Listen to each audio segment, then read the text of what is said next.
Welcome to the Jack Hopkins Show podcast, where stories about the power of focus and resilience are revealed by the people who live those stories. And now, the host of the Jack Hopkins Show podcast, Jack Hopkins. All right, and welcome to the Jack Hopkins Show. I'm your host, Jack Hopkins.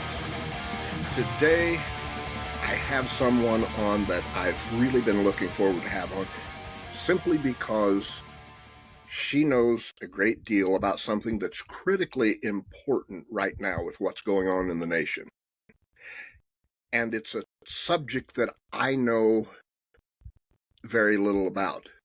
And I say that embarrassingly so because it's something I realized I should know more about, and that you, the listeners and the viewers, need to be informed of.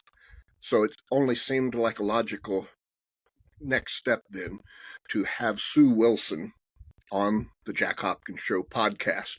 Sue Wilson is an Emmy-winning investigative journalist and media democracy reformer. Welcome, Sue. Thank you for having me, Jack. I appreciate it. You are most welcome.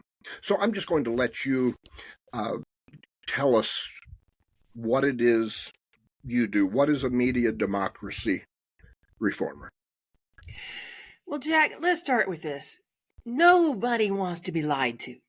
And Right. Everybody needs to have their say. And somewhere along the way, we lost that. I mean, I'm an older person now, and in my young adulthood, people didn't think that they were being lied to. They were probably on occasion. But along the way, corporations grabbed hold of broadcast media and ensured that people not only would be lied to, but that people would not be able to respond back and have any kind of a say. So I had a really nice broadcasting career, but at one moment, after 1996, when they really changed the rules about who could own radio stations and put them in the hands of just a very few pro-Republican companies, I knew that if we didn't do something about that, at some point we would have an authoritarian president. And, oh, yes, that is where we were and where we still could be. So my work involves educating people about our rights in the broadcasting realm. And I talk about broadcasting only because we own it. People don't get this. Legally, there is an act of Congress that says we, the people, own the public airwaves, and that anybody who's running a radio station or TV station legally has to protect our interests. It's called the public interest. They've been hiding that fact from us for a very, very long time. But I'll ask people to think about it this way, because so many people, especially younger people, think broadcasting. Why is broadcasting important? Again, because we own it. We can't do anything about Elon Musk and X. We can't do anything about Meta. We can't do anything about cable television. We don't own that. We own the public airwaves. That you go and you turn on your local TV station, you turn on your local radio stations. If you can hear it, you own it. Legally, you own it. And it's kind of like this. If there's a fire in your neighborhood and your little house that you've owned for years is on fire, but the big mansion down the street is also on fire, what are you going to do? Go protect that big mansion that you don't own because it's bigger and it seems like better than your house? No, you're Right. not. You're going Right. to protect your own home. The thing is we forgot what we own. And so part of what I like to do every time I get to talk with people is remind people we own those local airwaves, and we have been at Media Action Center very, very successful in taking back portions of those local airwaves and making them serve the public, serve us like they should. And that's fascinating, and I think it delves into a topic that we don't hear discussed too much, and that is just the importance of the local airwaves. You know, we get so focused on the big monster networks, right? The cable, that's so much in front of us all the time that we almost forget that there's this local machine that's functioning. So what can you add about the importance of that local broadcasting and how important it is to democracy and what we are facing right now? Well, it's good that we've got some time on your show because this is the topic that everybody really needs to pay attention to, Jack. Let's start with what happened, okay? And older Yes. people are going to remember a time when you would switch on your radio and there would be all kinds of different programming on. You'd hear all kinds of different music. I mean, a woman like Naomi Judd could run around Nashville and hand out her music to different DJs who would play the music, and all of a sudden a song would get popular. It would become a hit. Right. Well, 1996 is a seminal year. 1996 is when the federal government passed a law that said one company could own as many radio stations nationwide as it could buy and actually could license. We'll get into that in a minute. But what that did was overnight, you had in the music scene, you have a few people in Texas who decide exactly what music you get to hear on the air and what you don't. And I think more importantly, at least to our democracy, they took a few shows, starting with Rush Limbaugh, and got rid of the local shows you used to have, where you and I could sit in the local studio and have this talk and everybody around us could hear it for free. They'd turn it on in their car or their home. They replaced that with these giant programs that were pro right-wing, that lied a lot, and that became the norm. And they're national. They're not local shows. So we lost so much with that. And then later, I think we want to talk about, redoing legislation because these are ours and we can legislate around them. But I think what's really important for people to remember, and I know the older people listening to your show are going, that's right, I remember when that happened. All of a sudden, we went from people having a conversation like this, and you and I may agree to disagree, and that's healthy. But we're able to have that discussion. Today, it's whatever these big shows want to ram down your throats, and they're not going to let anybody else on to have any kind of a say. That's where we're getting into the brainwashing. People are literally being brainwashed by what's on this right-wing talk radio. Yes. It's nuts. And I want to give you a statistic. And let me give kudos because you're doing this podcast, which is wonderful. I mean, it is the way that people can have a voice and you grow a show and you try very hard to get a big audience, right? But I mean, straight up, right now, Sean Hannity has an audience on the radio for free. Right. 16.5 million people listen to him every day. Right. People tear their hair out going, Fox News, Fox News. Fox News is a pimple on the butt of talk radio, folks. Sean Hannity gets 4 million people on his very best night on Fox News. But 16.5 million people listen to him every single day, swallow what he's saying. Nobody's allowed to push back. Now, Jack, if iHeartMedia came to you today and said, you know what, Jack, we'd like to put you on all of our stations. We'd like to give you this audience of 600 radio stations locally across the country. Think you take that deal? Yeah. I mean, you are, as a person who's wanting to get the message out, your initial reaction anyway is to say, oh yeah, sign me up. But let me ask you the next step. What are the what comes with that deal? Right. Well, and of course that assumes that you get to do the show that you want to do, right? As opposed to, well, we're going to put you on the air provided that you spin these right-wing talking points, in which case it's like, well, what's the point of doing that? You don't want to do that. But you get my point, is that what they've done is they've cornered the market on information, and they forced everybody off into these little bitty silos where the domination is just amazing by virtue of talk radio. We're going to talk about TV as well. But when you really are talking about localism, it really starts with talk radio. It starts with your local radio stations. And later I want to talk about actions that we have done, because we have been very successful in radio, in television, in moving the needle in local markets with things as simple as going down and knocking at your station manager's door and saying, I want a meeting. But we can get into all that. Okay, yes. So let's come back for just a moment then. So let's say I was a music artist, and let's go back to 1978, right? And I've got a new album, or maybe it's just a 45, right?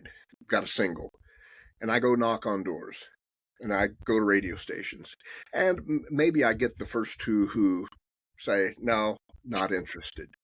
But if I am industrious and determined and have the grit, I can keep knocking, and maybe the next five say, yeah, we like it. We'll play that.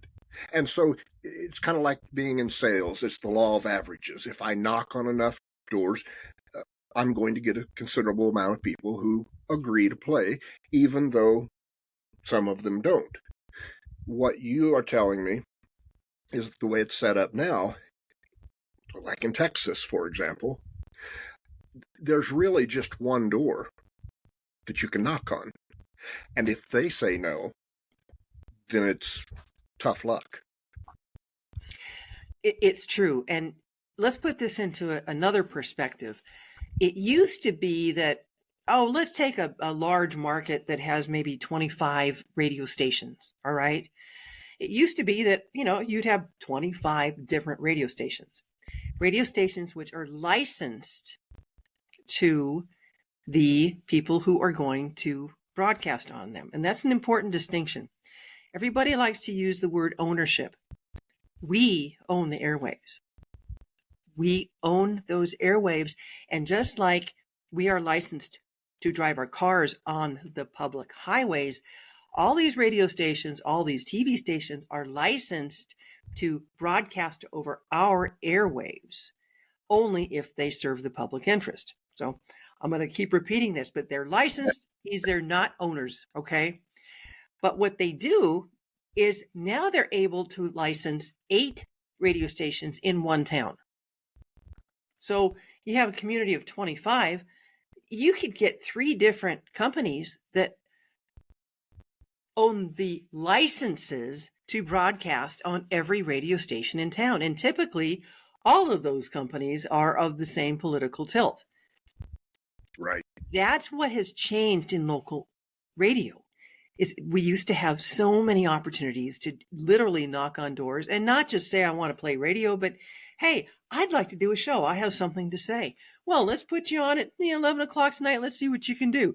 And then, hey, this guy's pretty good. Let's put him on at 4 o'clock in the afternoon and see what we can really do. You can't do that anymore. And we should be able to do that. We should be able to. What are, and I may be jumping ahead, if I am, then put me back in sequence. But when you say, and I believe you, by the way, that we own the airwaves, what are some steps that we can take, some tangible steps that we can take to leverage our ownership of the airwaves to hopefully create some changes in what's being pumped out on the airwaves? Okay, let me tell you a couple stories about what we have done right here. I live in the Sacramento media market. Okay. There was a group called the Sacramento Media Group. They were a group of citizens. One, Ron Cooper, ran the local community access TV outlet. But they understood our rights to our airwaves. And so they put together a group and they just decided, well, let's come up with a specific ask that we want of our stations. And what they decided they wanted was to get 5 minutes of actual political reporting during the 60 days prior to an election on our local TV news. So let me repeat that, maybe make it a little bit more understandable. You turn on our local TV news. It's election time. We're getting close to an election. They didn't want just the polls. This is what the polls say, but rather 5 minutes per day on your station of actual reporting on the issues behind the elections. And so they knocked on every local station in town, ABC, NBC, CBS, Fox, And they're all affiliates, but these are locally licensed in our community. And the first time they did so, they got laughed out of the room. Oh, aren't they just so cute? What did they do? They went and they wrote a report, and they publicized the report. And the report was very embarrassing to the management of these stations. 2 years later, they did the same thing. They went back and made exactly the same ask, same people. We want 5 minutes per day in the 60 days prior to an election of actual political reporting. One of the stations, as I recall, it was the ABC station, said, okay, we're going to give that to you. So they started that and they're doing many news shows. It's not like they didn't have a news staff. It wasn't like the people are asking like, oh, we want you to do a whole new show. No, just 5 minutes per day. Guess what? That station got rewarded. Their ratings went up. Their standing in the community went up. Meanwhile, after the little group wrote another paper saying, well, this station said yes to us. None of the other stations said yes. They all said, no, I'm not going to give you 5 minutes. All right. 2 years later, every 2 years we have an election cycle. 2 years later, the same little group went knocking on the doors. This time, every TV station in town said, okay, we're going to give you the 5 minutes. Now, 5 minutes doesn't seem like a lot, but it's the power of actually knocking on doors, getting to meetings, writing reports, sometimes embarrassing them, right, and getting action. We did the same thing with the Clear Channel station here in town, and this was during the Occupy movement. And so we literally, in those days, okay, there's so many aspects to proof that we own the airwaves. There are what's called public files. Because these stations are licensed to serve our needs, they have to write all these files that show exactly what they've been doing and how they are serving our needs. One of the most important is the political public files. You're able to go in right now and find out who's advertising, how much they're paying. You might be able to find times when it's black money and you can't find out who's advertising, and that's not legal. Anyway, I'm going to go back to, it was about 2011. In those days, they actually kept the public files in the radio stations and TV stations themselves. So we notified Clear Channel on the Friday before the Monday that we were going to occupy Clear Channel the following Monday, which was so darn much fun. I can't even tell you. We just giggled the whole weekend going, oh, this is going to be great. Hey, we got there. Their doors were wide open. They had food for us. I mean, they really were trying to take good care of us. And they allowed us in because it was our right to walk into a station at will and look at the public files. As a result of that action, the TV and radio stations went, I don't think we like people walking in. The FCC had been trying to get these political files put online for many, many years. But as a result of that, oh, by the way, that wasn't just Sacramento. This was an Occupy movement. So we had people going into stations all over the United States at the same time. Nice. We sent a really big message. And they responded by saying, we give up. We're going to put these public files online. So all you have to do is sit on your computer and you can find out everything that we're doing inside this station that is legally required for us to provide to you who owns this station. And that was achieved. I won't say that it was easy because it took some organization, but it was fairly straightforward and simple. Am I right?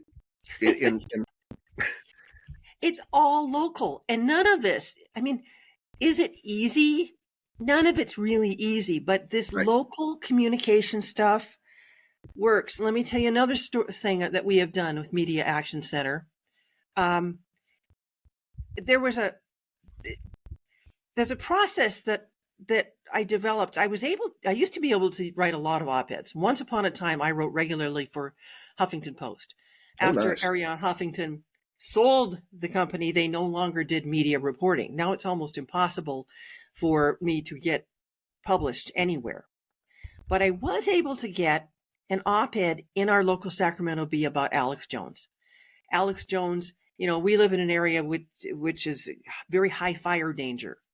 And he was on the radio telling people these crazy stories about outer space, and these fires are caused by this crazy stuff. Right. And somehow it had a Jewish tint to it. I don't remember. The Jewish space laser.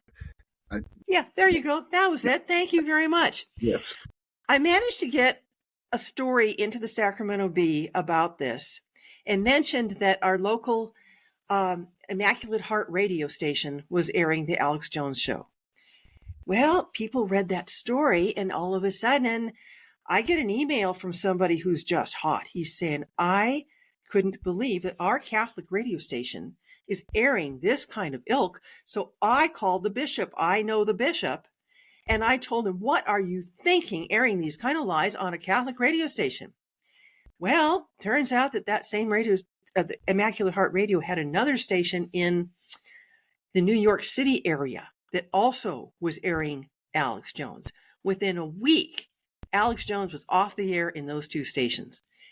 From there, Media Action Center, we first started trying to get people to write to the FCC to say he should be taken off the air for provoking a hoax. That didn't work. What did work was, again, real people knocking on the doors of their local radio stations, writing letters to their local radio stations saying, this is nuts. This should not be on our air. Take it off. We took off almost every single station across the country. We took him off the air just by citizens calling up the local people. Forget about calling iHeartMedia staff. You call the local news director, your local general manager of your local station, and start making noise. Man, I'll tell you, we've had great success.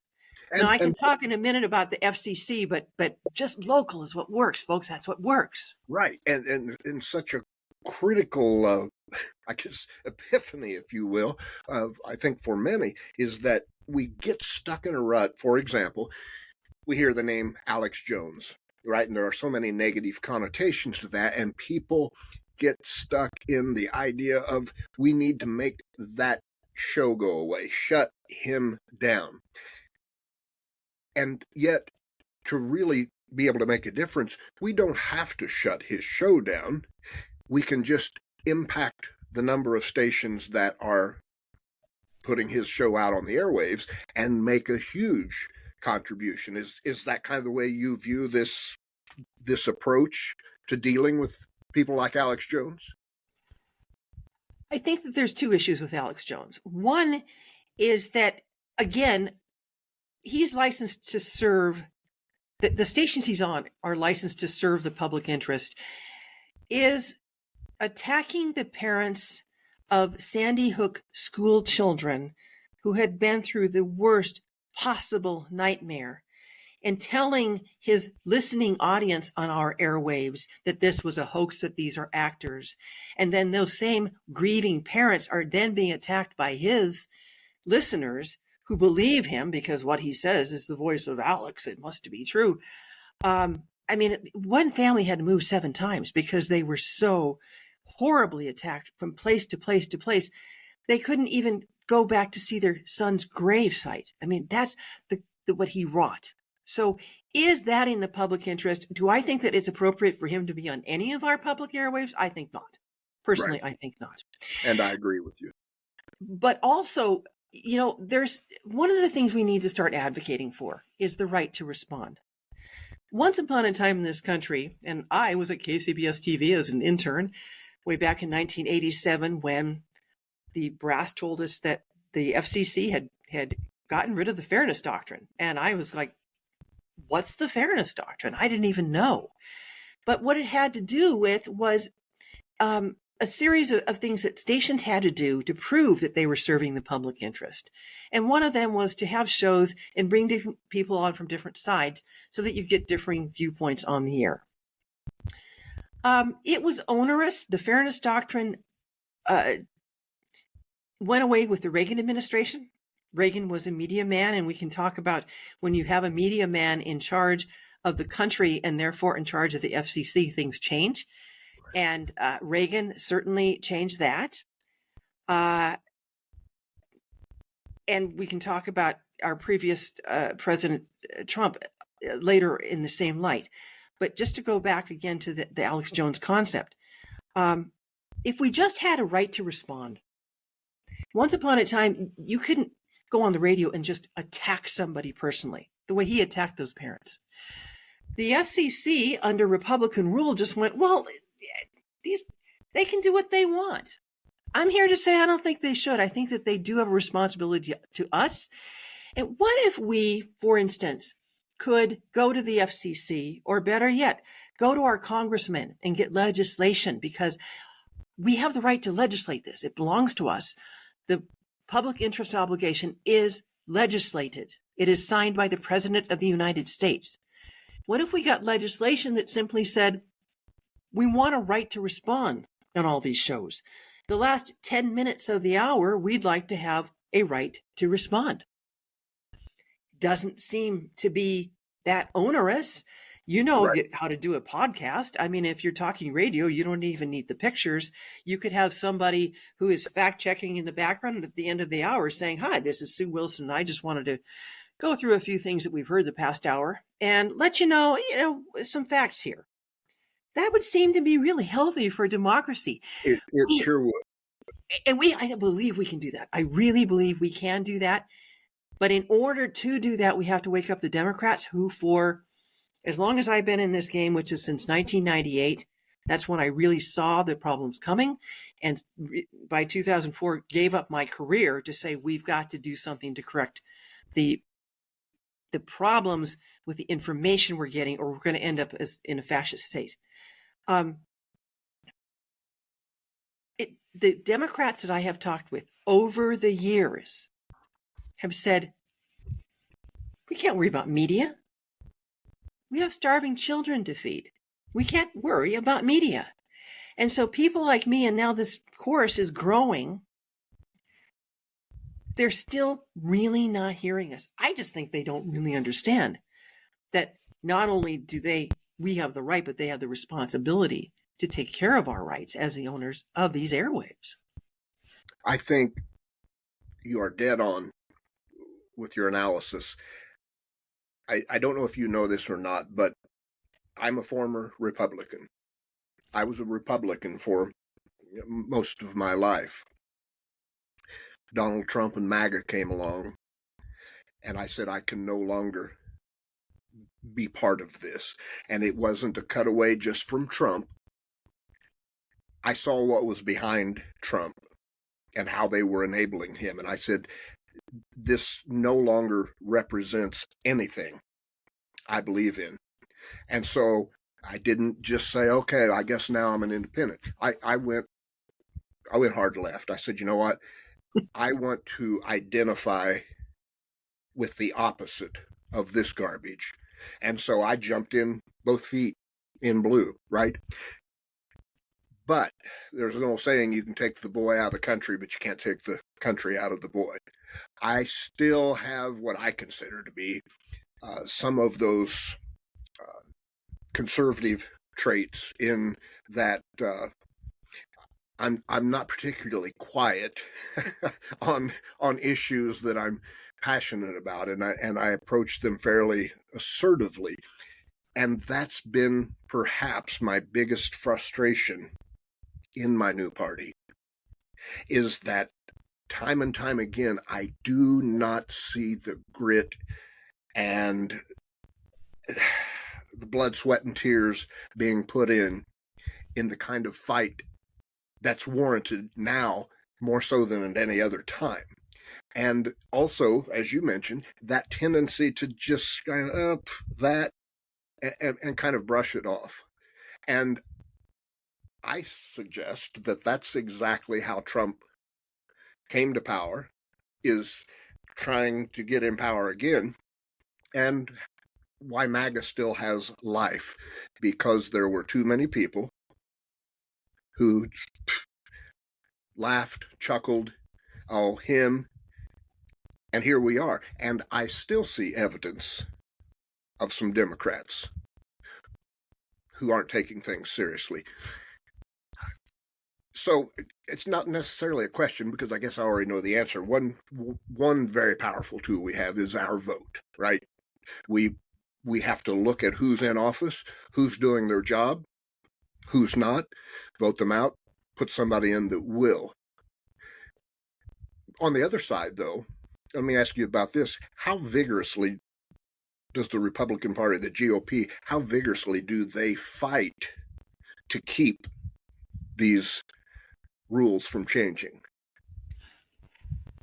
It starts at the very top, Jack. And I think that there is, they have been trained ever since the Fairness Doctrine went out in 1987, that the Fairness Doctrine is bad, and this onslaught of talk radio. And when I say onslaught, just for a fact check here, in 2016, when Trump was running for president, I looked at talk radio top audiences. All right.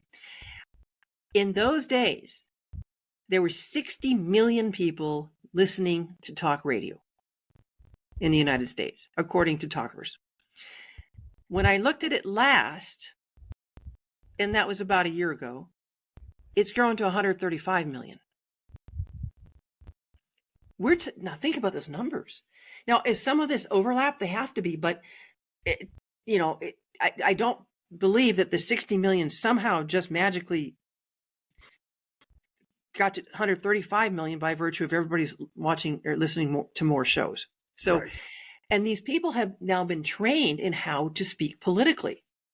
Here's what you say if it's the Fairness Doctrine, and we all know they can be mean, they're nasty, they're with their talking points because they hear them day in and day out on the radio, and it becomes a huge problem in terms of fighting back.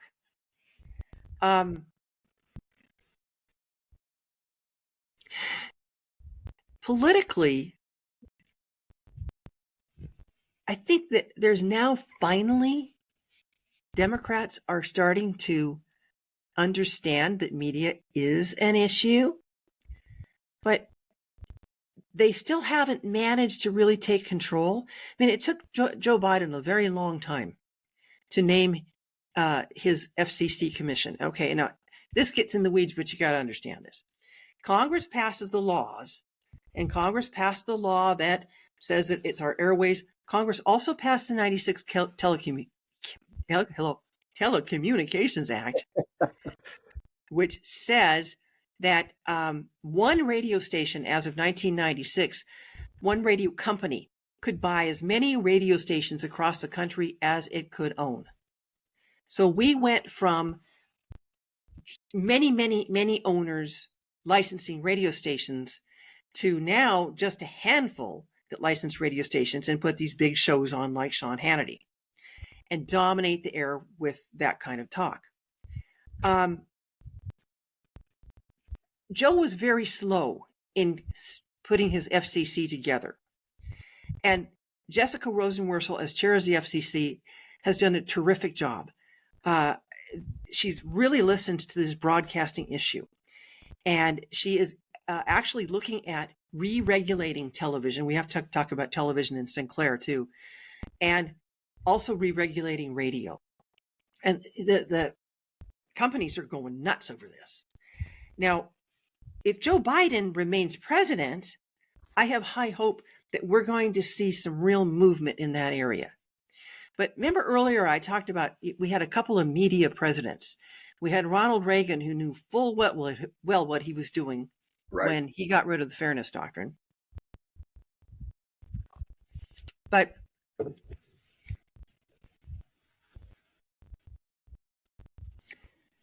Trump administration, one of the very first things that Donald Trump did when he became president was he filled his FCC. The FCC means 5 commissioners. 3 are of the president's party, 2 are of the opposing party. Trump got in, he understands media, he immediately filled his commission, and he put Ajit Pai in charge of that commission. And Ajit Pai did his bidding, all right? Now, the FCC functions to make rules as to how this broader concept of serving the public interest has to work. The trouble is that rules come in and rules come out and rules can change. And there's a law in place. This gets in the weeds, so bear with me. You bet. But it's really important. The law, once upon a time, when broadcasting started way back in 1920s, the law was that one owner, one station company, broadcast company, could have only 3 TV stations nationwide. That's it. Well, then that went from, well, okay, you can have 3 TV stations, 3 radio stations, 3 AM stations, 3 FM stations, to, well, you can have 7. So the rule of 7 TV stations, 7 AM radio, 7 FM radio. By the time we got to Reagan, that was 20. You could have 20 and 20. That law was changed, and I'm sorry, I don't remember the year, but it has morphed now to where one TV broadcast group like Sinclair or Nexstar they've created what's called a national audience cap, that they may reach no more than 39% of the United States viewing audience. And how do you get to that? There's various ways. I can tell you that Sinclair famously is skirting those laws by virtue of creating shell companies that they actually control. And our attorney, Art Bellenduck, has proven this. I can send you to the website on that. That's, by the way, the website's SueWilsonReports.com for the journalistic side of this, MediaActionCenter.net for what we can do to try to repair some of these ills. But okay, back to this idea of 39%. All right. Now, one big station like Sinclair, big company like Sinclair, big broadcaster like Sinclair still is only allowed to have 2 local TV stations. Sinclair routinely tries to buck that. Sinclair in real life controls as many as 4 stations in many towns and as many as 3 networks. It is flatly against the rules, and we're hoping that some of these legal things that we've been working on are going to work their way through and make their way. But the FCC has to work with that. The FCC, the law is, it's an act of Congress, 39% is the max. And the FCC kind of went behind and made some behind closed doors deals with companies like Sinclair. It's like, well, okay, I'll look the other way. If you're running that station over there, it's not really your station, so we won't say anything about that. But the FCC's job is to make rules to ensure that 39% cap is in place. Now, here's what Donald Trump's administration did. Donald Trump's administration decided that they wanted to get rid of this 39% cap, but they didn't want to go through Congress to do so. So Ajit Pai, who was a stooge of Donald Trump, he ran the FCC, he was a chair. He came up with a proposed rule that said, we're just going to eliminate that 39% cap on our own. And it was only because of a good Republican. There was 3 Republicans on that commission at the time. Michael O'Reilly stood up and said, actually, I think we should get rid of that rule, but this isn't the FCC's to do. This takes an act of Congress, and we have to be sure that we have that act of Congress in place. And there was no getting around it because he was the Republican vote that 2 Democrats were going to absolutely vote, no, this is against the law. We make rules according to what Congress passes. If you want an act of Congress, you get one, which is what we should be doing, by the way. Right. And of course, Michael O'Reilly was shortly thereafter eliminated from the FCC. So as we look ahead, if Biden wins, I have high hopes that some of these broadcasting issues are going to be resolved. And the more noise that we, the people, make, the more they get resolved in our favor. Okay, if we just sit back and go, I don't know what's going on, well, figure it out and start yelling, okay? In your own local area, start shouting. But if Trump wins, it is very likely that he will put people on the FCC that with the stroke of the pen are just going to say, no, we're going to get rid of that 39% cap. The contracts are going to be ready to sign. The lawsuits are going to be flying. But you could very well see a company like Sinclair, who is getting rid of local news. It is one of the biggest companies in the entire country that does TV, and somehow they can't afford to do a local news show. in places like Toledo, Ohio. No, instead, they take the local news off the air and put their now new national desk, national right-wing oriented talk news program on the air, giving people the national news they want them to hear. I mean, why do people in Toledo, Ohio want to know what's going on in other parts of the country? Right. It's really easy for people to get national news. National news is everywhere. You look at your phone, you can find national sources everywhere. It's local news that's dying on the vine. It certainly is. And if I pause you just for a second, Please. There's such a contrast. For example, if one were to tune into the local affiliate Fox in Kansas City, Missouri, and watch that evening broadcast, it is mild. It's for the most part, it's the news with a little bit of flavor thrown in.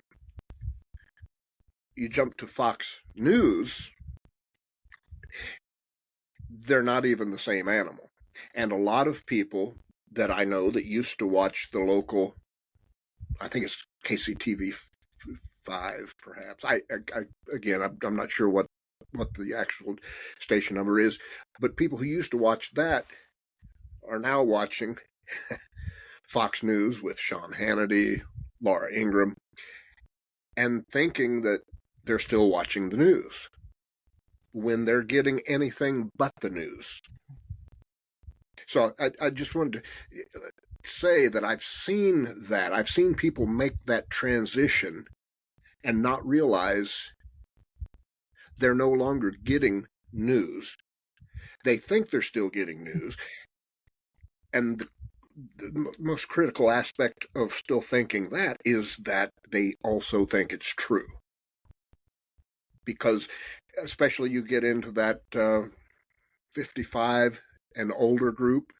I'll be 60 in a couple of years. So I remember Walter Cronkite in the evening and how he presented news and how people, at one time, he was the most trusted man in the United States. People tuned in because they believed they were being told the truth.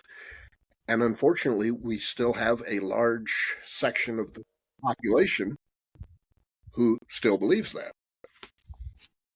Pardon me, my allergies are really kicking up today.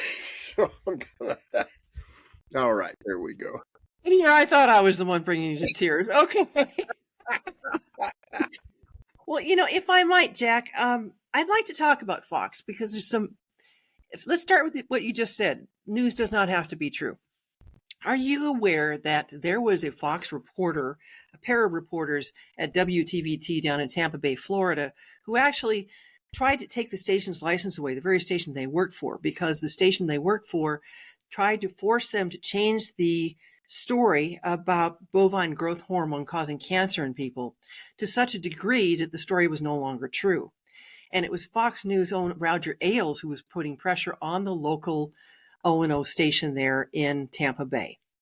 And so the reporters were told, no, you can't air that story. And they had them water it down to such a point that the story, it no longer told the truth to the public.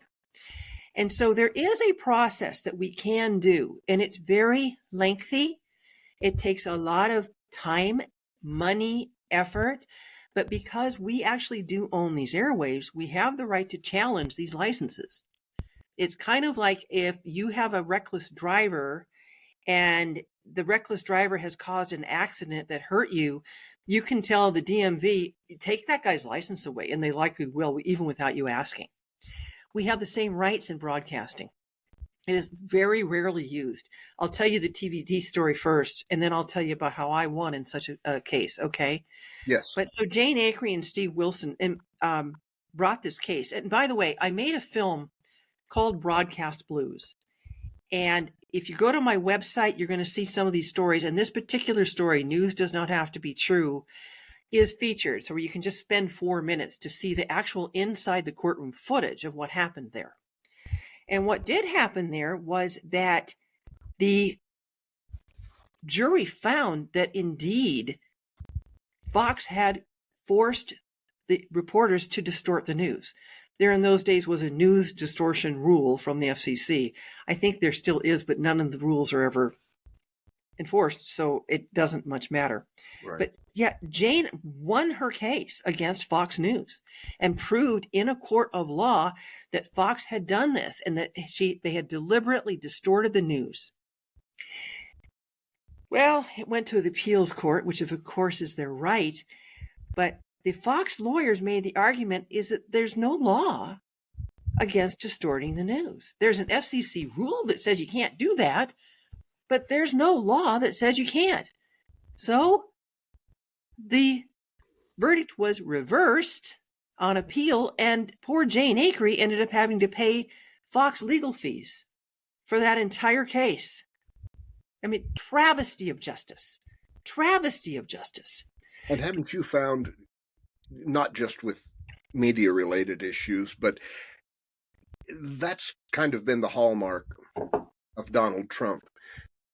Things that used to serve as guardrails, rules, and policies that weren't laws, but that we treated kind of like they were laws because it's just what everybody before us did. And so, there's a rule, we can't do that. Okay, we won't. Donald Trump identified what's a rule and what's a law. And if it's a rule, then it doesn't apply. And yeah, here we are. So, not to sidetrack you, but what is the importance then of, as we make a targeted effort to do something about these matters, that we demand that we don't just have rules in place, but laws, things that we can actually get leverage on to enforce them and to do something? That's a really good question. And I think that's the heart of it, is that we have to have legislation to protect our rights in this very narrow field that we own. But we can at least do this. And in order to get that legislation, we're going to need to have allies in Congress who wake up and go, oh, we can do this? Yes, we can, but we need your help. Now, on my website, on the Media Action Center website, I've got a lot of specifics, but I have some. First of all, don't allow a radio station to just license unlimited numbers of radio stations nationally, or more than 4 stations in one town. Now, that could be written into the law. It would cause an earthquake in the radio industry because companies like Clear Channel that have like about 1,000 stations all of a sudden would have to divest. But that's okay. You'd have room for other people to come up and say, all right, let's build new radio stations. Let's have a whole new dynamic in radio. Let's put local people on the air again. Let's get people calling in locally and get your points of view on our air right here. That's the way radio was. That's the way it should be. And we need legislation to do that. All right. So there's one. We also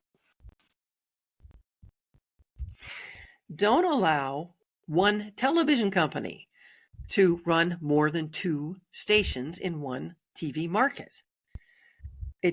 They're running us over. Let me say this again. Don't allow one TV company to run more than 2 stations in one television market. Make room for other licensees to come in to better serve the public interest and to protect us. Also, legislate against these rules that the FCC snuck in that allow one big station, one group like Sinclair, to just run 4 stations in town. And in Sinclair's case, they have shell games playing. They actually own these stations, all right? But that's a whole nother story for a whole nother time that people would fall asleep listening to. Bottom line is, those are important points of legislation that we can and should be doing. And if we just get the attention of the powers that be, both Democrats, independents, and guess what, Jack? Republicans. I work routinely with Republicans, especially on local news issues. There's a real understanding that there's something gone awry and that we need to work together to do that. Okay, I have a third one for you. And we talked about this one earlier.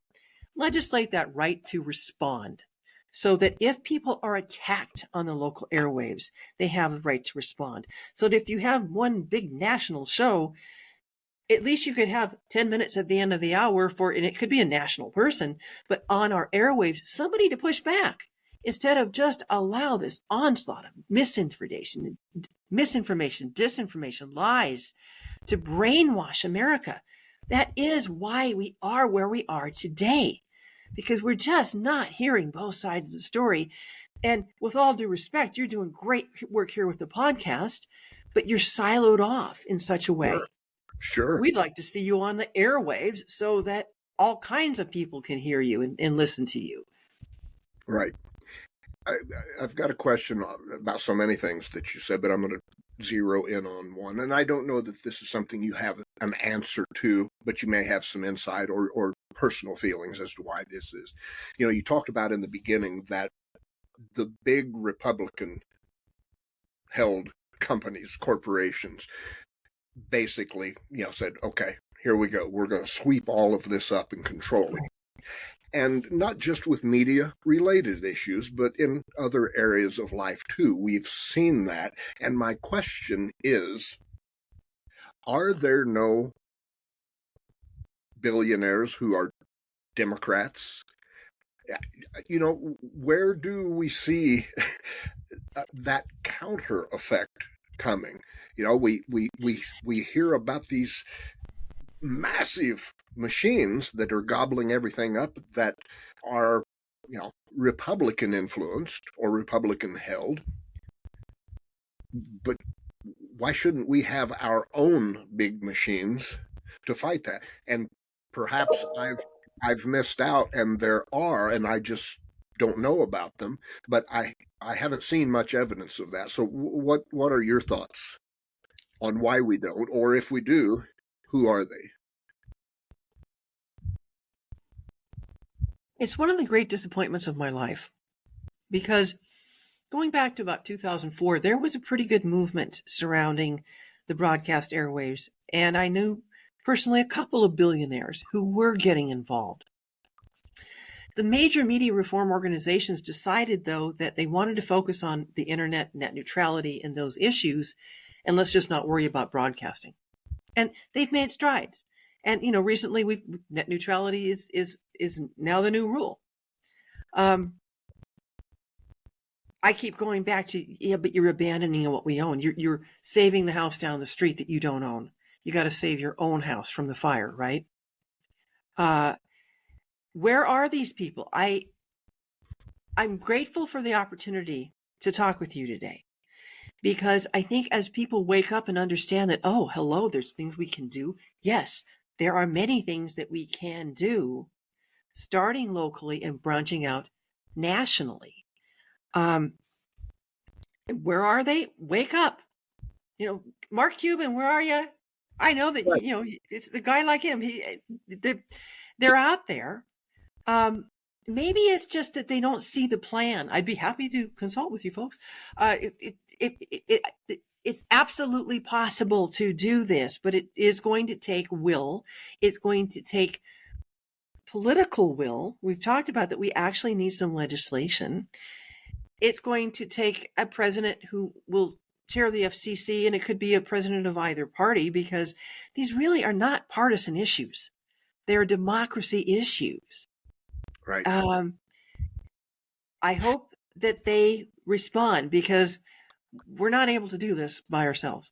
Right. And, you know, I mean, we see what Mark Cuban has done with the pharmacy situation that he started. And I haven't followed up on that recently, but when he first initiated that, it looked like a fantastic resource for some people. It seems like it probably isn't going to help a certain section of the population, but for those who had that specific need that he was addressing, it's got to be a fantastic breath of fresh air.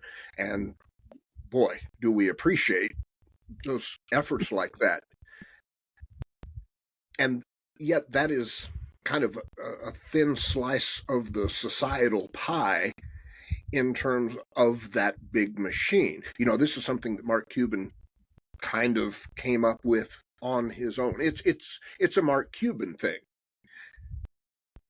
But we've got the Bill Gates, the Mark Cuban, who we would like to see come together and have that synergistic effect of, oh, okay, well, you guys came together to gobble all of this up.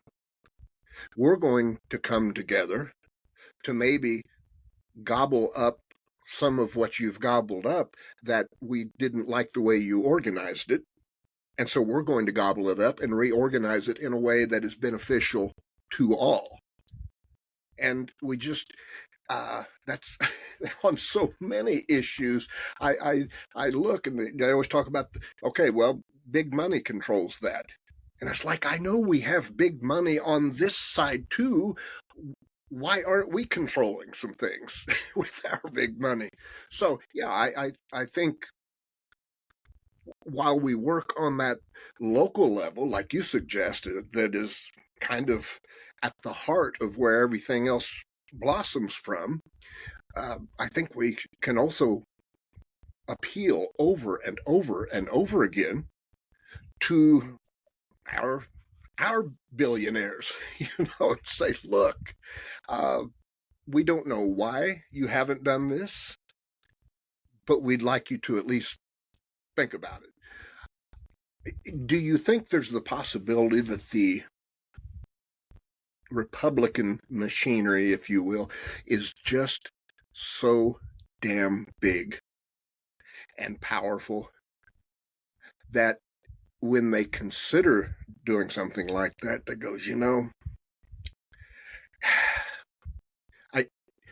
on a personal level, I just don't know if I want to involve myself in this.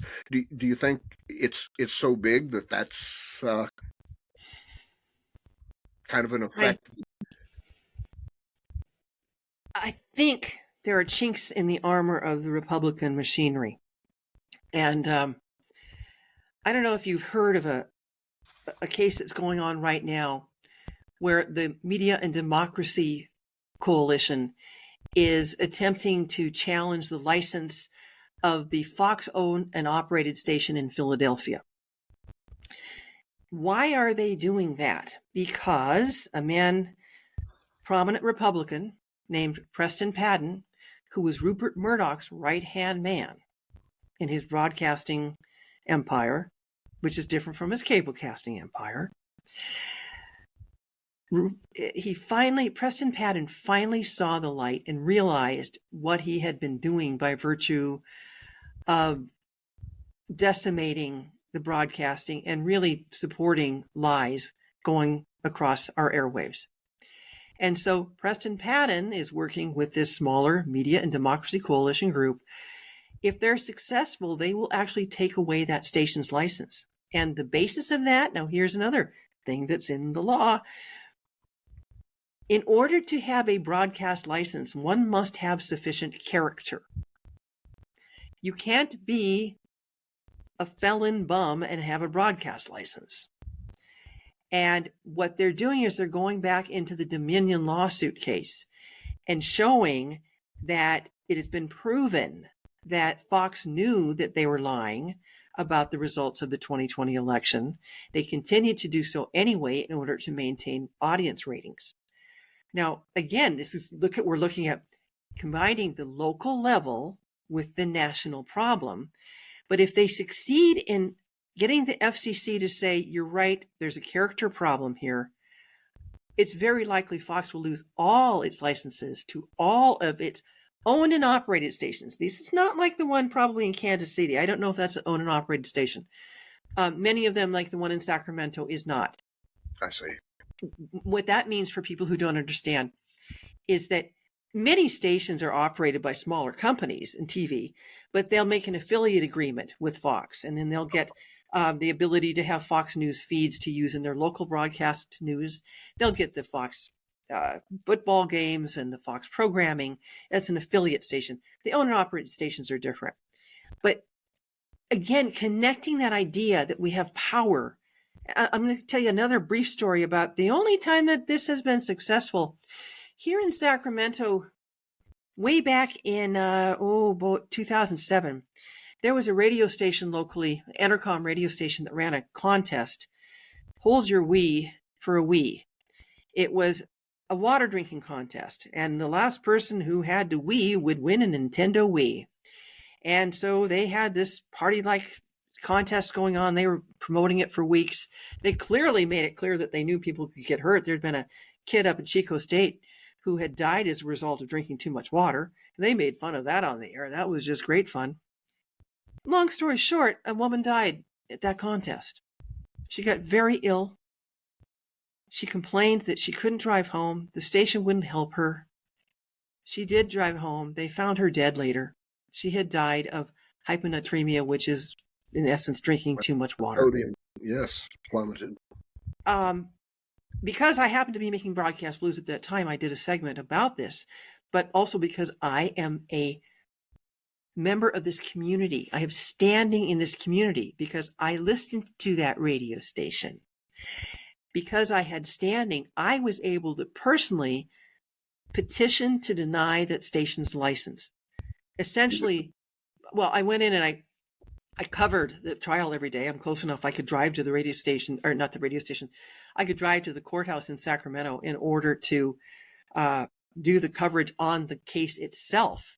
And I wrote about that every day for the Sacramento Press, but then took that information plus stuff I cobbled together out of the courthouse and wrote a petition to deny KDND's license, saying, what's the bar here? Can you kill somebody on the air and still keep your radio station? And my attorney, who helps me, he helped me with that. He said, this is not going to go anywhere, but you got to do it because it's the right thing to do. Yes. Well, it was about 2 years later, and I was standing in my foyer of my niece in North Dakota, and I get a call from Art. He says, you're not going to believe this. This thing's going to a hearing. We haven't had a hearing like this in 40 years. Nobody knows what to do with this. And at the end of the day, Entercom settled, and they gave up that $13.9 million radio license to that station in Sacramento because I stood up as an individual and said, I'm going to file this petition. Now, I don't recommend everybody do this, but I had the goods on them, and the case was pretty clear cut. Can you kill people on the radio or not? So, just to be clear, and thank you for pointing that out. If you're going to do this, you need to have a case. You need to have the goods. You're not suggesting that people just go out and start filing petitions just because that will hurt our cause, I'm guessing. If there's a legitimate case, and I would gather you would probably suggest that somebody speak with an attorney, if not hire an attorney before engaging in something like this. But if there's a case, then it takes people like you or any of us to actually follow through, to actually file it. And, I think what's important is that you said your attorney said to you, Sue, this isn't going to go anywhere. Now, it seems as though you and I are cut from the same cloth, because when somebody tells me, Jack, this isn't going to go anywhere, my enthusiasm just doubles at that moment. And maybe it won't, but we're going to find out, right? So that is, and that's something I think people more than ever need to realize. We can't just get on social media and excite each other and bitch and moan. It's going to take outside world real action steps, doing things rather than just talking about things. And some of those things are going to require some personal sacrifice. They may put us at risk, expose us in some way. But every time I think about that, every time I hear somebody say that and say, I don't want to, for this reason, that reason, I think about the hundreds of thousands of men and women who have died serving this country in combat and didn't come home, who didn't say, it would expose me to this risk. I don't want to do it. You know? Well said. What? Why is it that we're seeing this? And you may not have a specific answer, but I as immersed in all of this as you are, I think you can probably provide some insight. The closer it has gotten to the election, especially in this last 6 to 9 months, I have seen two particular cable channels, MSNBC and CNN. I have seen them progress from this, at one time, pretty staunch Democratic supporting station to, they kind of got into a gray area, or you weren't sure what direction they were going. And on some nights now, it appears that they might be polling for the other side. So in terms of ownership and control, what goes on potentially behind the scenes for something like this to happen? Because I'm guessing it doesn't just happen by accident. It's not like the host or the anchors get together and say, this month we ought to start kind of edging it this way a little more. I'm guessing they get their walking orders from someone. Can you tell me a little bit about how that works? The insight that I can provide comes from Phil Donahue. I interviewed Phil Donahue for Broadcast Blues. And Phil Donahue at that time, it was during the Iraq War. It was right after 9/11. He had, it must have been before the Iraq War. It was right after 9/11. And I remember because he specifically talked about these widows of the pilots, and they're grieving, but they were so anti-war. That was kind of the gist of what he was talking about. And as he was on MSNBC telling these stories and having these people on, and it was a talk show, an audience-oriented talk show. GE, who owned MSNBC, did not like what he was saying. GE, of course, was part of the war machine. They were making money off of war. And it didn't take long, and Phil Donahue's show was pulled off the air. And I really encourage people, if you can, I'll get it back on. I'll put some links to make these easy to find. But that story in particular is something to actually see, because it really typifies of what the corporations can do with their control. Personal insight. I never worked for a cable station. I did work for the Fox owned and operated station in Sacramento. For Los Angeles, CBS. Oh, no, I'm sorry. It wasn't a Fox owned and operated. I worked for the Fox affiliate in Sacramento for the Los Angeles owned and operated station in, I guess I'm getting tongue-tied here. More coffee always helps. That'll help. Bottom line, I worked for Fox affiliate in Sacramento. Los Angeles, I worked for CBS, the O&O, and then locally for Capital Public Radio and for our local public TV station. So I'm steeped in broadcasting, but I've also seen corporate control coming down on those levels as well, especially at the Fox station. So does that happen? Yes. How do you prevent that from happening? Again, I'm just going to tell people it's very, very difficult to control anything that goes on cable TV. If there's a way to do it, I haven't figured it out. Right. But you can control your local stations. And, we talked a little bit earlier about what exactly do you do? And what about the billionaires? And there's a desert of local news these days. There are some communities that are lucky if they get one news report. Thanks in large part to Craigslist, newspapers are going out of business. They used to make all this money selling classified ads. That's gone. And you have to have money in order to pay for journalists. I mean, it's nice to say, well, you can just do that for free. Well, okay, how about you work for me for free then? You come fix my roof and I'll do your news, all right? That sounds like a good idea. I think the key to all of our ills starts with the local level.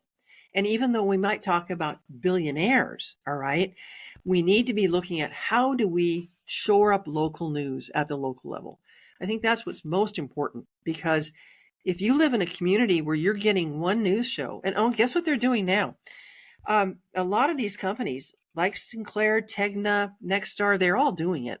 They told the FCC that if only they could operate 3 or 4 different stations in the same community, they could offer more and better local news. Well, I did a study, and I filed this in an amicus brief to the Supreme Court, which showed that if you look at their websites, yes, they're operating 3 or 4 stations in the same town. And if you look at the 3 or 4 websites, they all have exactly the same news stories on those stations. Anecdotally, I've talked to people in those towns that go, oh yeah, you just switch from one station to the next. It's exactly the same story. They're just pretending that they're doing more and better local news, but no, they're just taking one news story and cookie cuttering and pasting it onto multiple stations. Yes. It's the local level that's most at need. It's the local level that's easiest to change. It's the local level where we have power. So what do you do with Fox and CNN and NBC? I don't know. Turn it off if you don't like it. But get involved locally.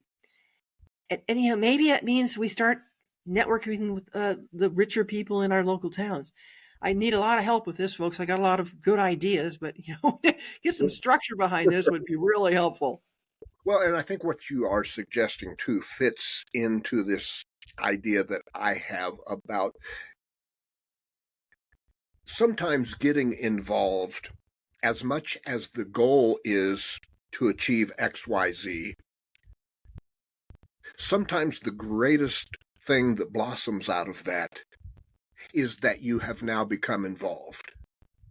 Because there will be times when you don't get the outcome, but you'll see how close you got and how much you learned about the process, so that when you do it the next time, you are now more educated, skilled, and savvy, and that may very well contribute to why you do get it done this time.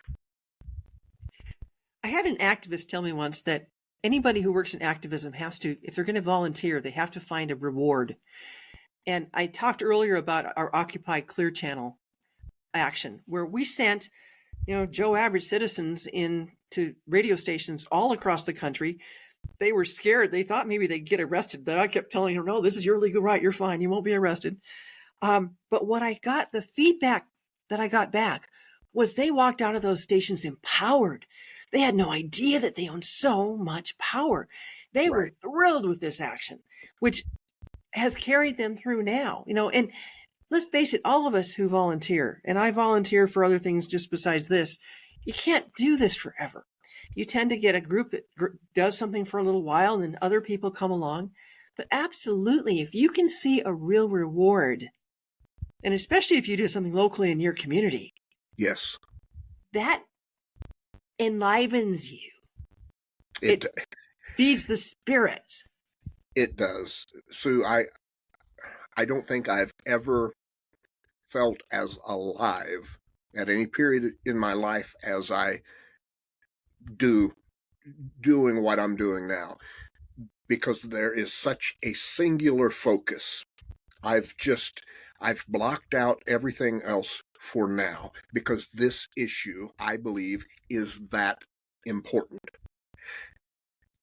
That's not always been the case for me when it comes to politics. I've always felt like politics and what's going on at any given time is of importance, but I've never had that feeling that it was really all that mattered right now. And of course, you've got the day-to-day things you have to still tend to and take care of, and you've got to pay the light bill. But those are way out in the periphery now. They get taken care of, but they're not in that tight circle. And to wake up each day and to have that tight circle, it energizes you. I would suggest that there are probably studies out there that show it's beneficial to our health. It's certainly much harder, I should say. It's certainly much harder for somebody to feel as depressed if they are doing something that has a valuable purpose that can impact the lives of other people. And so, again, for that reason, I know right now, the last few months, people have, especially prior to this verdict yesterday, there were a lot of people that were kind of getting to where they felt like they were at the end of their rope. We just feel like we've been beat up over and over and over again. And the danger with that is that once people reach that point, if you can't get them out of it some way, they finally learned helplessness. They finally just fall to the wayside and get into that. I'm not doing anything. I'm done with it all. And boy, when people reach a I'm done with it all point, and enough, when that hits critical mass, we lose elections. We cannot lose this election, because if we lose this election, like you mentioned earlier, and I can't remember the exact topic you were speaking on, but you said if Trump comes back into office, I think it had to do with the FCC and what he would do, who he would install. I think you and I both know, while right now some of the changes you mentioned require Congress to act, Donald Trump is not going to worry about Congress when Congress will not bend in his direction. When we start thinking more in terms of dictators and how dictators operate when they can't get their way, they finally just at some point do away with the people who aren't cooperating and either install people who will cooperate, or they just don't pay any attention to them at all. Use fear and intimidation, which he has indicated clearly he plans to do. And at some point, people become afraid not to do what he's telling them to do. And then we're gone. This nation it's done. So, I bring that up because while you and I have been talking about a very specific issue, it fits so neatly into the much larger issue of democracy. You said something that was very chilling right in the beginning, and I think maybe you were talking about in the 80s, early 90s. Can't remember the exact time frame, but you said, I think it was with the Fairness Doctrine, and you said, I realized that if we didn't get some things changed, we were going to, I think you said, have a dictator in office one day. You might not have called it dictator, but you alluded to the fact that we would have a dictator someday because they would manipulate and use the media as a way of controlling the masses. And that's exactly what we have seen happening. And for everything you and I have talked about that you have identified that's in place now, that's bad for America, that will be all there is for America if Donald Trump makes it into office again. And I hate to even let these words tumble out of my mouth, but I think you would probably agree that if he makes it back into office, many of the strategies that we've been speaking about will kind of be a moot point when it comes to what Donald Trump I think if we look to Vladimir Putin and what the people in Russia get to see and hear or don't,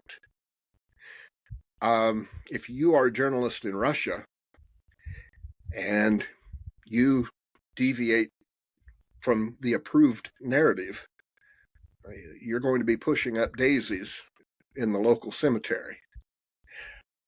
We have no reason to believe that wouldn't be the case here.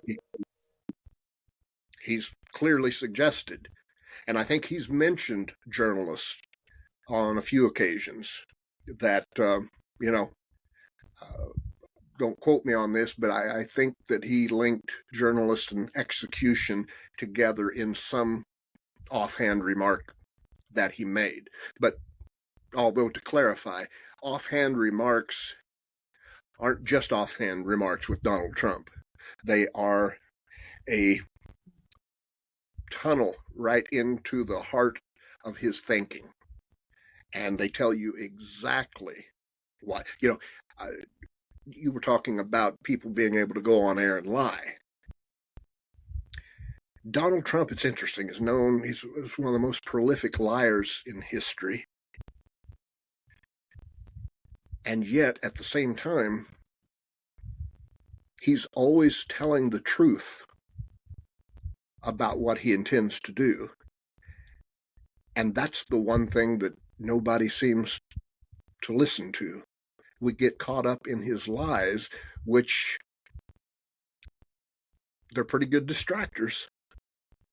And so then when he says something that's truthful, because it's so painful to embrace as potentially being true, as a whole, collectively, we just, oh, that's Donald. How many times have we heard that, right?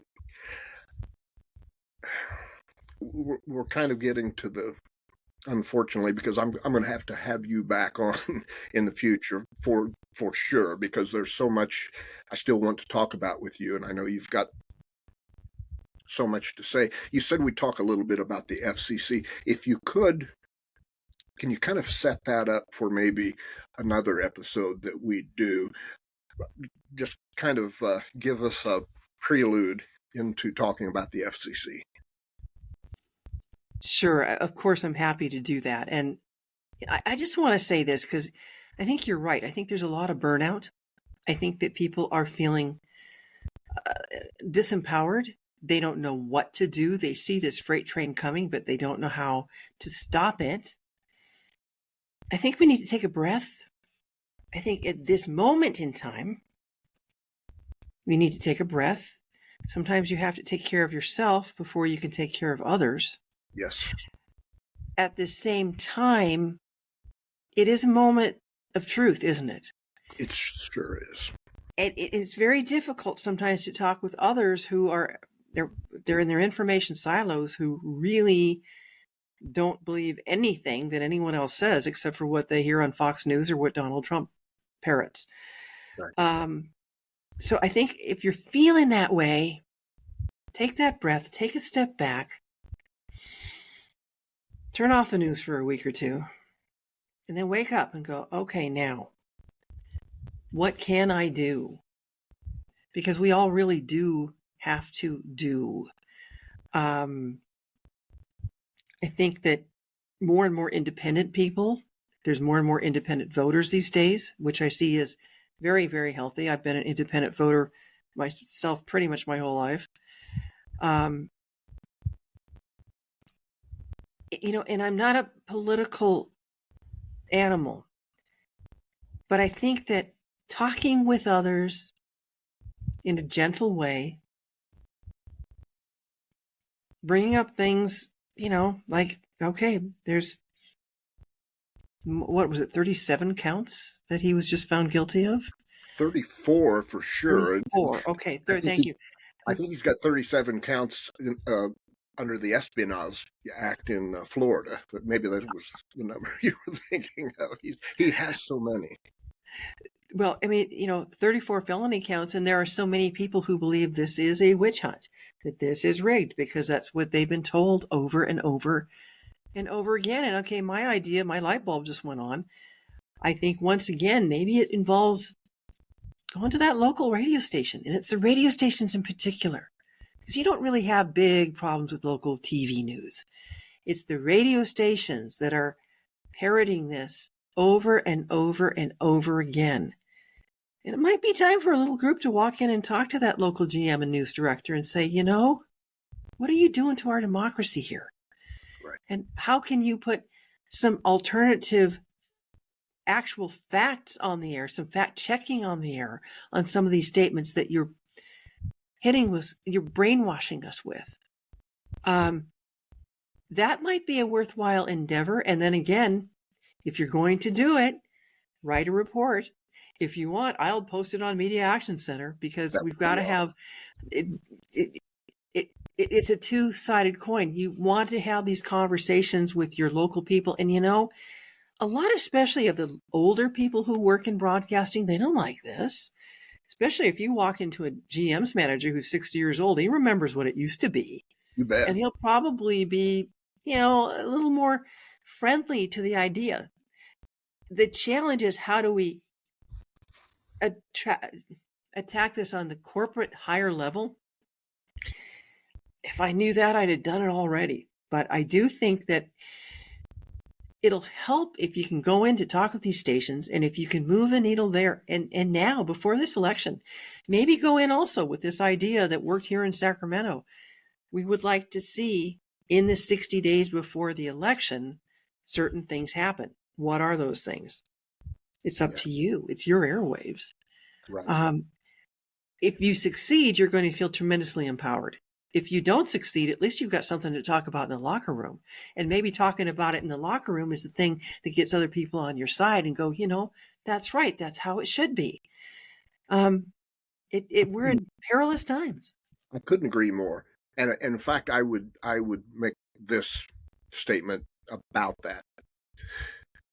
The people who will listen or watch this episode and who will go talk to that local radio station manager, either as an individual or as a group, those will be the people who will be much more likely to vote in November. So I see a lot of people really wound up and enthused about going to vote, and that's fantastic. But I also know that historically, there's a difference between the number of people who say, I'm excited to go vote, and the people who actually vote. And so if anybody's listening or watching right now and says, well, what can I do then? Because I've tended to be that person. I've always intended to vote, but something came up or couldn't find a babysitter and I didn't go vote. What can I do right now to increase the odds that I'll follow through and vote in November? And I would say, go to your local radio station. Go to your website, go to Sue Wilson's website, and look at the material she's got. Watch this again. Take notes. And then go to your local radio station for no other reason than you are going to do something. You may succeed, you may not, but you will have gotten engaged. And if you get engaged now in almost June, or is it June? No, we're still in May. You're far more likely to stay engaged and then be engaged in November.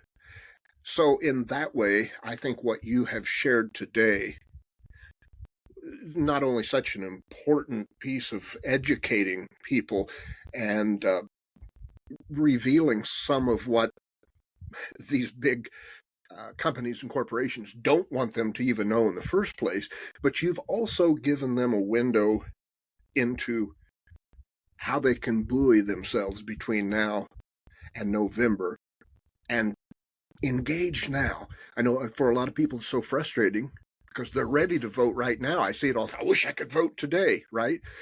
Unfortunately, we can't vote today,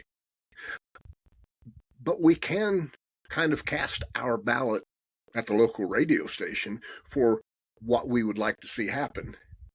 So start right now. And your website again, Sue, is? We have SueWilsonReports.com. That is where I put the journalistic side of these issues.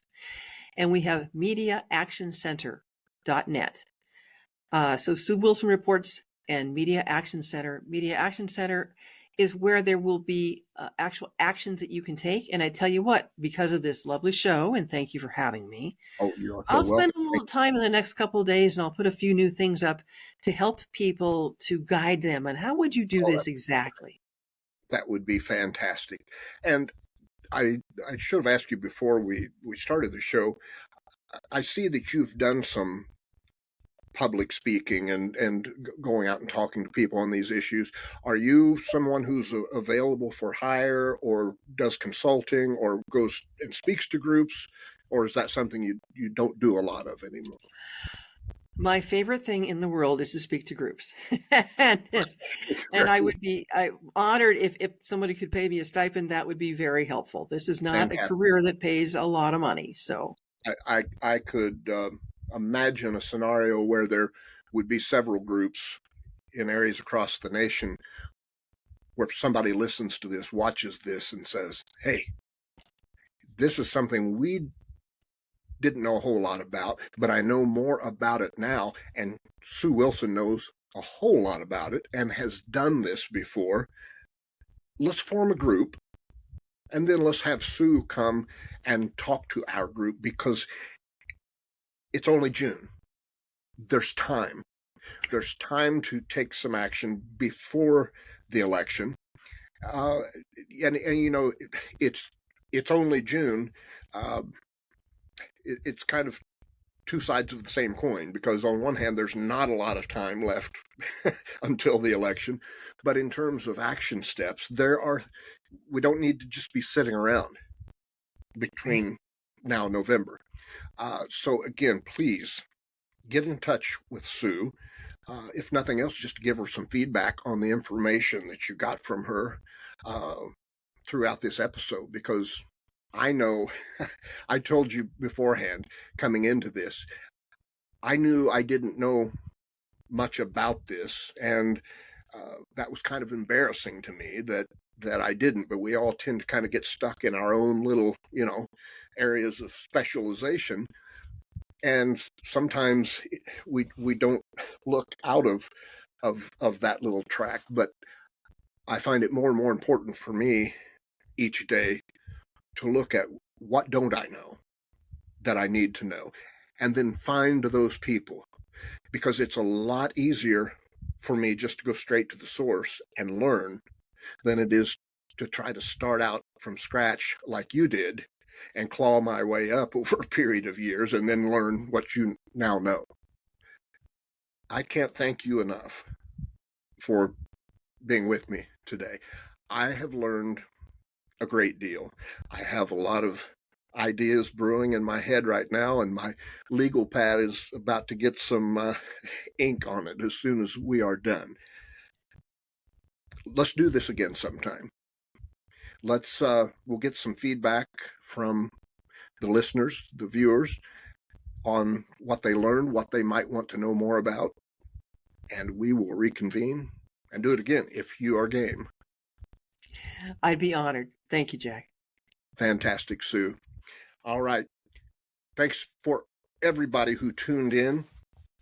Be sure and check out Sue's websites, because she has two. Also, follow her on Twitter, and your Twitter handle is Sue Blues Wilson.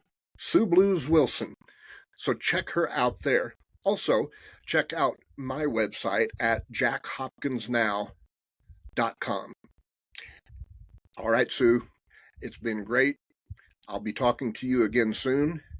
And everybody out there in cyber world, I'll talk to you again soon too. Thank you.